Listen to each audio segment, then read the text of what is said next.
हे चंद्रभागेचं पात्र जगद्गुरु तुकोबाराय पाहतात, चंद्रभागेला नमस्कार करतात.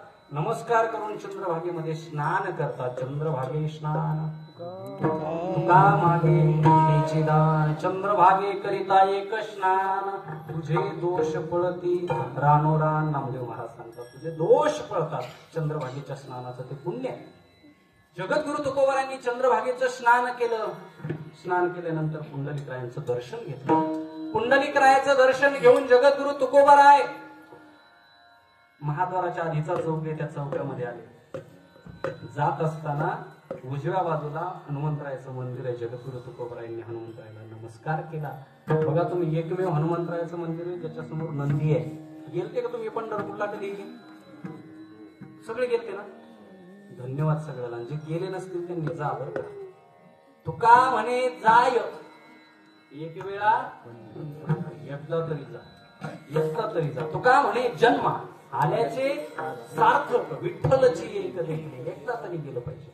जगद्गुरु तुकोबारायांनी त्या पवनसुत हनुमंतरायांचं दर्शन केलं. समोर गेले, तिथं उजव्या बाजूला महाद्वारामध्ये एक समाधी. कोणाची हो? चोखोबारायांची समाधी. चोखोबारायांच्या समाधीवरती जगद्गुरु तुकोबारायांनी डोकं ठेवलं, दर्शन घेतलं. पुढे पायरी आहे. कोणाची? नामदेव महाराजांची पायरी. पायरीवरती जगद्गुरु तुकोबाराय आले, तिथं दर्शन घेतलं. आणि त्या पायरीवरती चढून जगद्गुरु तुकोबाराय त्या महाद्वारामधून जगद्गुरु तुकोबाराय आतमध्ये प्रवेश करताय. आतमध्ये जात असताना भगवान श्री गणेशाची सुंदर अशी मूर्ती आहे, मोठ्या पोटाची, लंबोदर. दर्शन बाई कोणती? मुख दर्शनाची सांगतो ना आताची. जगद्गुरु तुकोबारायांनी त्या गणपती बाप्पाचं दर्शन घेतलं. पुढे आल्यानंतर एक हनुमंतरायांचं मंदिर आहे, दर्शन घेतलं. आणि जगद्गुरु तुकोबाराय हळूहळू हळूहळू पुढे जायला लागले. पुढे गेल्यानंतर एक झाड आहे. कोणाचे होते? ऐकलेली माणसं बरं का तुम्ही सगळे. कानोपात्रेचं झाड आहे. त्या कानोपात्रेच्या झाडावरती आता मुख दर्शनाला गेल्यावर ते कानोपात्रेचं झाड भेटत नाही, जरा रस्ता बाजून आहे ना. कानोपात्रेच्या त्या झाडाला जगद्गुरु तुकोबारायांनी डोकं ठेवलं, दर्शन केलं.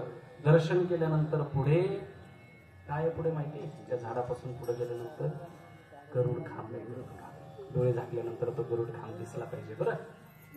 तो गरुड खांब पाहिला जगद्गुरु तुकोबारायांनी. डोळ्यामधून घळघळ अश्रू वाहत आहेत तुकोबारायांच्या. त्या गरुड खांबाच्या जवळ तुकोबाराय गेले आणि त्या खांबाला जगद्गुरु तुकोबारायांनी कडकडून मिठी मारली. आजही वारकरी गेल्यानंतर गरुड खांबाला मिठी मारतात. आता तो दर्शन बारीमध्ये माग पुढे होतो, त्याच्यामुळे जरा होत नाही कधी कधी दर्शन. गरुड खांबाला मिठी मारली, भेट दिली. आणि गरुड खांबापासून जगद्गुरु तुकोबारायांनी पाहिलं.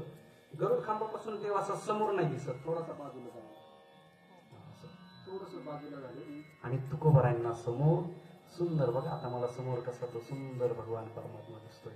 राजस सकुमार रवी शशी कळा सुंदर ते ध्यान उभे विटेवरी. जगद्गुरु तुकोबारायांना तो सुंदर अशा प्रकारचा सगुण मेघश्याम लावण्य सुंदर भगवान परमात्मा जगद्गुरु तुकोबारायांना दिसला. तुकोबारायांच्या डोळ्यामधून घळघळ घळघळ अश्रू बाहेर लागले. सांगितलं, देवा काय माझी पूर्वजन्मीची पुण्य असेल देवा, मला तुझं दर्शन होतंय. तुकोबाराय हळूहळू दर्शन रांगेमधून पुढे पुढे जात आहेत. भगवान परमात्म्याने पाहिलं. बघा बरं का, देवानं पाहिलं, तुकोबाराय येत आहे. आणि पाहिल्यानंतर भगवान परमात्म्याच्या चेहऱ्यावरती वेगळी चमक निर्माण झाली. कधी तुकोबाराय माझ्या समोर येतील आणि कधी तुकोबाराय मला भेटतील असं देवाला झालं. वाट पाहतो बरं का तो. कोणाची पाहतो? कोणाची पाहतो? वाट पाही उभा बेटीची आवडी कृपाळू तातडी.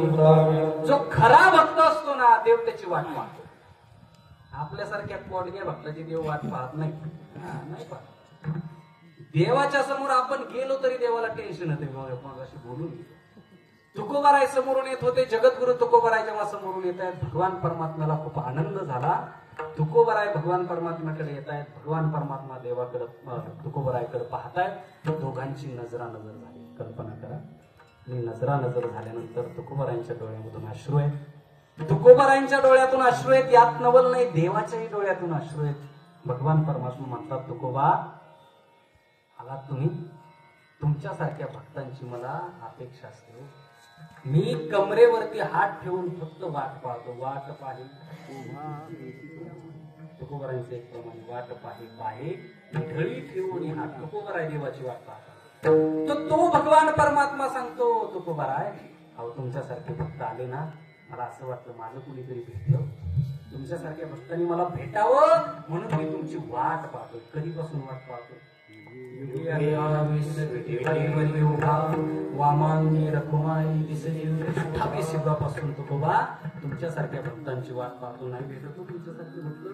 तुकोबराय तुम्ही माझ्या समोर आलात, मला खूप आनंद झालाय. तुकोबराय एक काम करा, तुम्ही आलात ना, तुमच्यासारखे भक्त आले की मला तुमच्या उपकाराचं ओझं माझ्या डोक्यावरती होतं. तुकोबराय माझं तेवढं ओझं कमी करा.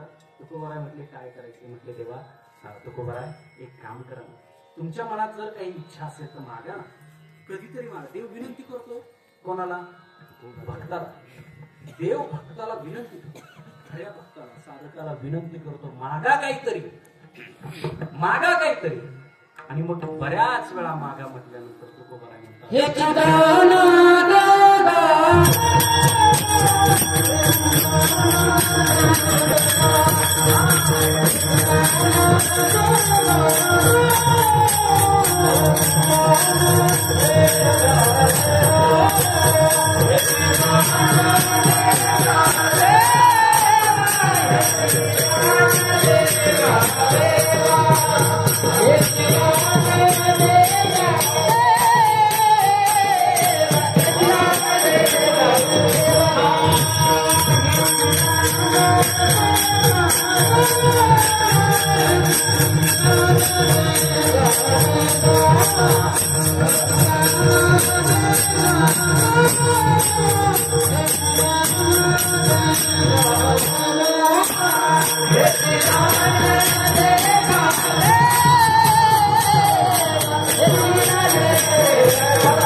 सांगतात तेव्हा माझी तर इच्छा नाहीये, पण मनशी काही मागा.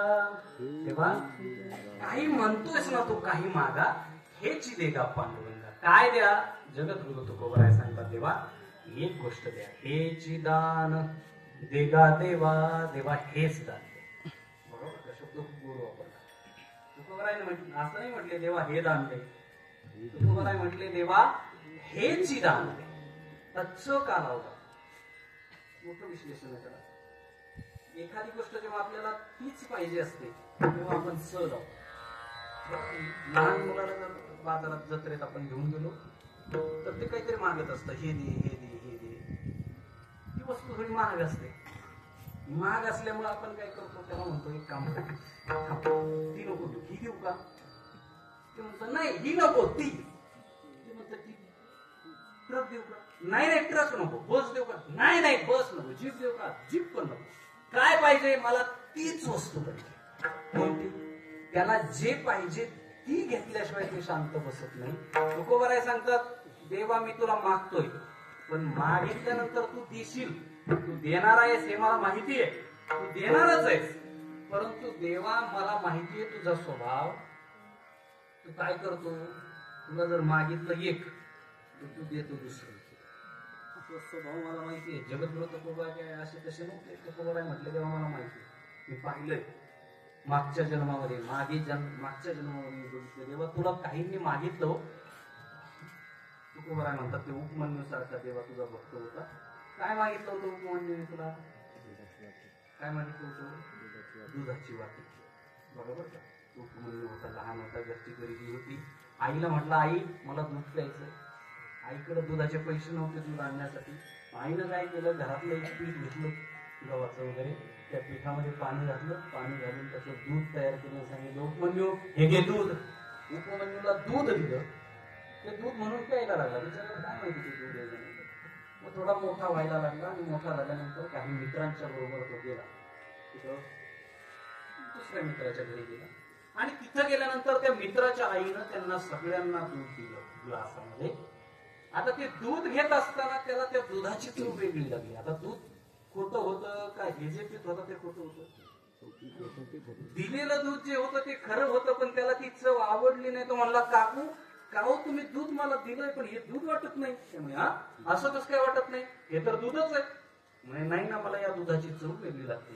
म्हणजे कसं काय रे बाबा? म्हणे आई मला दररोज दूध देते, ते दूध वेगळं असतं, त्या दुधाची चव वेगळी असते. आज तर हे दूध जे त्याची चव वेगळी लागते. त्या काकूंनी सांगितलं, पोरांनी सांगितलं बाबा हेच दूध आहे, तुझी आई तुला काय देते आम्हाला माहिती. आणि म्हणून असं म्हटल्यानंतर तो घरी आला आणि आईला म्हटलं आई का ग म्हणे इतके दिवस तुम्हाला फसवलं, काय झालं? म्हटलं इतके दिवस तुम्हाला दूध दिलं नाही. म्हणे बाबा आपली गरिबी एवढी आहे की आपण दूध मी तुला देऊ शकत नव्हते, म्हणून मी तुला पिठाचं दूध करून देत होते. म्हणे मग आई मला जर दूध पाहिजे असेल तर काय करावं लागेल? ती उपमन्यूची आई होती बरं का, आपली बाळाची आई नव्हती. बाळाची आई म्हणजे असती एक काम कर दुकानात जाऊन एखादी पिशवी आण गपचूप दुकानदाराचं लक्ष नसतं. बाळाची आई उपमन्यूची आई होती ना. म्हटली बाबा तुला जर दूध पाहिजे असेल ना तर तो दूध तुला एकच देऊ शकतो. कोण? जो जगाचा चालक आहे, जगाचा नियंता आहे, त्या भगवान परमात्म्याकडे जा, त्याचं भजन कर. तो देव तुला एक नाही दिवस प्रसन्न होईल आणि तुला दूध देईल. उपमन्यूने तपश्चर्या केली देवानं. आणि देवाला काय मागितलं? उपमन्यू लहान होतो असंच भगवंताने सांगितलं अरे मी तुझ्यावर प्रसन्न झालो, काय मागायचंय माग. म्हटले देवा मला काही नको, मला वाटीभर दूध दे. काय मागितलं? वाटीभर दूध. वाटीभर दूध दे म्हटल्यानंतर देवानं काय केलं माहिती का? वाटीभर नाही दिलं. देवानं त्याला डायरेक्ट दुधाचा सागर देऊन टाकला. दुधाचा शिराचा सागर. उपमन्यूला शिराचा सागर दिला. जगद्गुरु तुकोबा म्हणतात त्या ध्रुवाने फक्त एक जागा मागितली होती, मला वडिलांच्या मांडीवर बसायचंय, त्यासाठी मला जागा दे. देवा तुला त्यानं फक्त वडिलांच्या मांडीवरची जागा मागितली. तू काय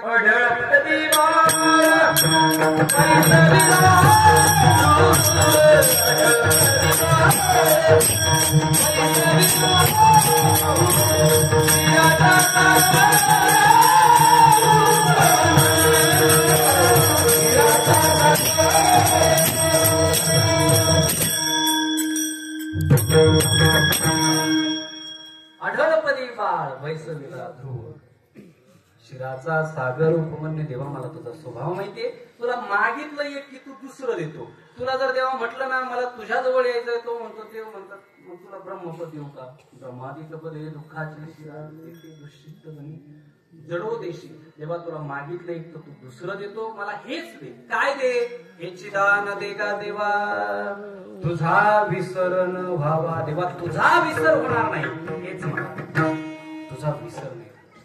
मग देवा जर देव म्हटले ठीक आहे तुकोबा मी तुम्हाला देतो, तुमच्या मनातून माझा विसर तुम्हाला होणार नाही हे तथास्तु दिलं मी तुम्हाला. तुम्ही काय कराल?